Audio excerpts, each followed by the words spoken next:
Acordos de Locarno. Bom, se cair acordos de Locarno na sua prova, se aparecer lá num item, você sabe o que é que você vai fazer? Você vai ver o vídeo aqui e você vai lembrar exatamente o que acordo de Locarno é.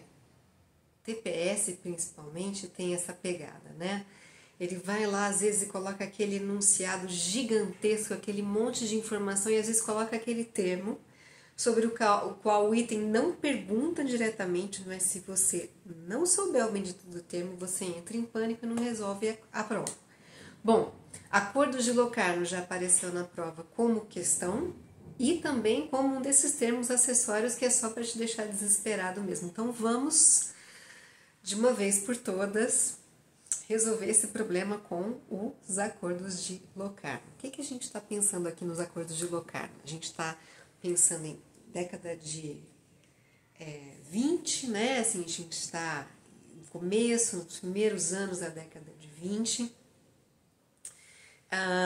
final da Primeira Guerra, né? O período de pós-guerra, pós-acordo de Versalhes, e a França está tocando o terror.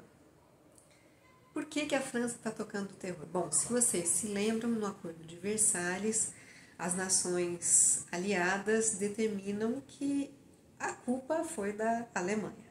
E por isso a Alemanha tem que se desmilitarizar, não pode ter indústria bélica, tem que pagar uma dívida homérica, uma dívida altíssima. Enfim, uma série de condições ali que foram colocadas como reparações de guerra, porque a Alemanha é considerada a única e exclusiva culpada.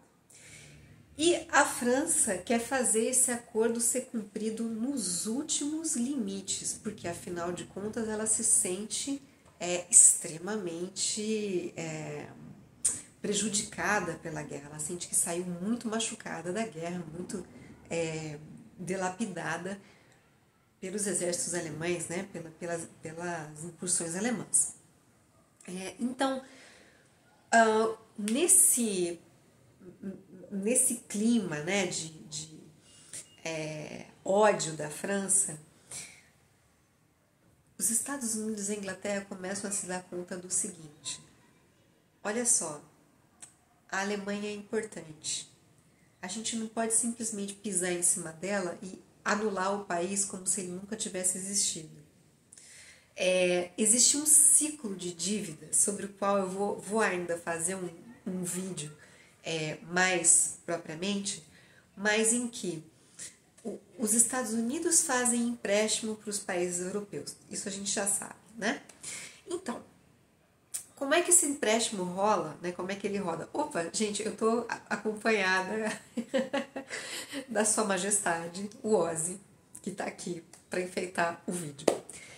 Como é que esses recursos eles são distribuídos na Europa? Não é assim simplesmente uma cota para cada um, não. Investimento vai para a Alemanha vai reconstruindo suas indústrias, vai voltando a sua produtividade, vai reconstruindo suas cidades, enfim, ela começa a gerar capital para ela mesma poder pagar a sua própria dívida de guerra com os países europeus. À medida em que essa dívida é paga, os países europeus podem pagar as suas dívidas para os Estados Unidos. Ou seja, existe uma cadeia, né, extremamente lucrativa para os Estados Unidos, porque ele vai recebendo montantes de juros a cada etapa em que essa dívida vai sendo paga. Mas então o que acontece é que se você quebra a Alemanha, se você coloca condições extremamente rígidas para a Alemanha, o ciclo não fecha, o dinheiro não volta. Então é necessário flexibilizar um pouco essa dureza de regras que foi imposta à Alemanha, diminuir um pouco as dívidas, dar uma garantia, alguma garantia para ela, uma garantia de segurança, porque além dessa questão da grana, tinha uma outra. Eu falei que a França estava tocando terror. A França deu que ela ia começar a ocupar territórios, né, que não estavam, ou que já eram acordados, né, pelo Acordo de Versalhes, que eram parte da Alemanha, ou que estavam ali sob mandado da Liga das Nações, estavam sob protetorados múltiplos, né, dos países vencedores, ela foi ocupando. A França resolve colocar trabalhadores e soldados franceses e belgas na região do Ruhr e espanta todos os trabalhadores alemães de lá. Então, como que a Alemanha vai começar a produzir, né? A região do Ruhr, ela era uma região rica em minério. Como é que a Alemanha vai conseguir alguma produtividade para pagar dívida? O país vai ficar quebrado se a França continuar fazendo isso. Então, essa situação de muita agressividade da França, em algum momento vai começar a criar um mal-estar, especialmente um mal-estar com a Inglaterra. A Inglaterra vai começar a tretar com a França, tentar impedir a França de ficar tão beligerante assim.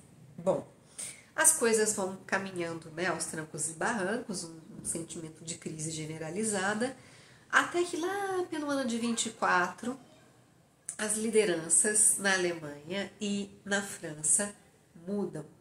E mudam num sentido mais conciliatório. Então, é quando o Aristide Briand vai assumir como primeiro-ministro na França. E o Gustave Stresemann, eu tenho certeza que eu estou falando isso errado, vai assumir como ministro das Relações Exteriores na Alemanha.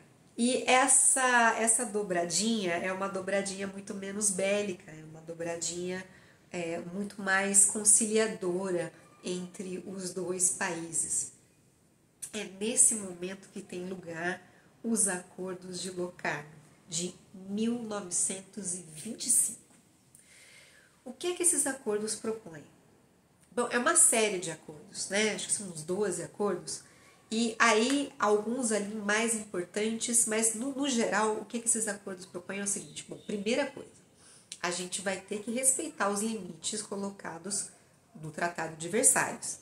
Então, dona Bélgica, dona França, dona Alemanha, todo mundo concorda que aqueles limites que foram colocados, vocês vão respeitar, não vão ficar invadindo a região do amiguinho. Esse é o primeiro ponto.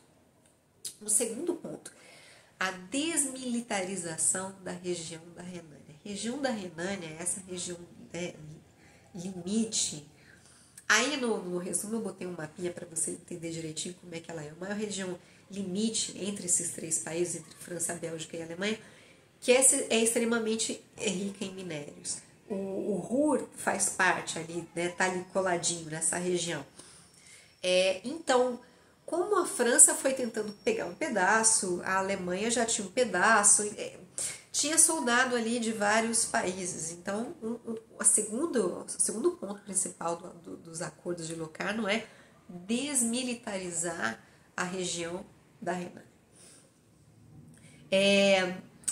Isso estava no Tratado de Versalhes, tá? O que eu vou falar agora era a desocupação da França dessa região.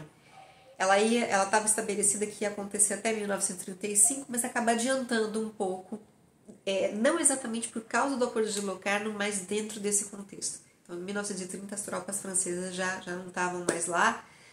Então, é isso. A ideia é que você tire, né, os soldados de qualquer nação, não importa qual.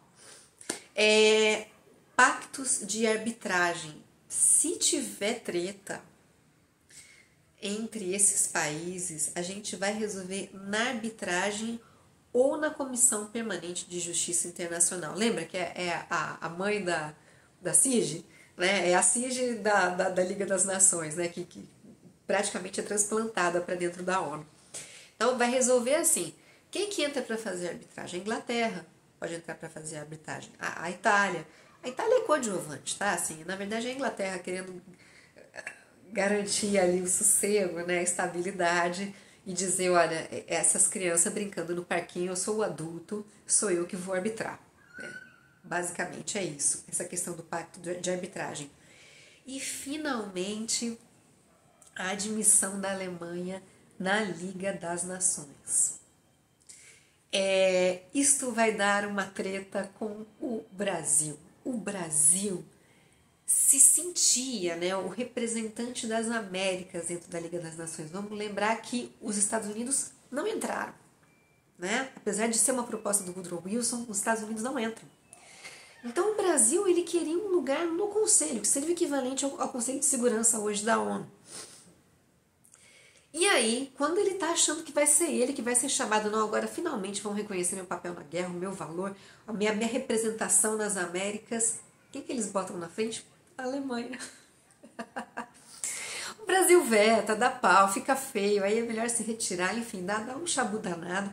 Em 1926, a Alemanha entra na Liga das Nações como um dos itens, né, a serem cumpridos no Tratado de Locarno. Só para finalizar, essa questão a respeito dos limites, isso é uma coisa que geralmente não cai, nunca ninguém perguntou na prova, mas é bom você saber. A questão dos limites que tinham que ser respeitados, bom, a gente fala muito dos limites ocidentais, mas existiam também os limites orientais, os limites com a Polônia, com o que é hoje a Tchequia, né, assim, que era a Tchecoslováquia. Esses países, eles tinham ganho territórios alemães. E a ideia do Tratado de Locarno também era rever isso. Olha, de repente vamos pedir de novo aquela região de Danzig, vamos pedir o corredor polonês, né? Dá um refresco para a bichinha, né? Assim, porque ela está precisando de território, porque ela precisa crescer economicamente. Isso pega muito mal na Polônia, isso gera demissões em massa, né, dos líderes que negociaram essa nação. A Polônia se torna de fato uma região muito sensível, né, porque os limites dela são colocados assim na mesa como uma oferta sem ninguém pedir a opinião dela, e não à toa ela é uma região tão sensível. Não à toa o começo da Segunda Guerra é justamente quando Hitler invade a Polônia. Bom, acho que por isso hoje, foi muita informação. Vou agradecer o Ozzy, obrigada, você atuou muito bem. Bons estudos a todos, um abraço, tchau, tchau.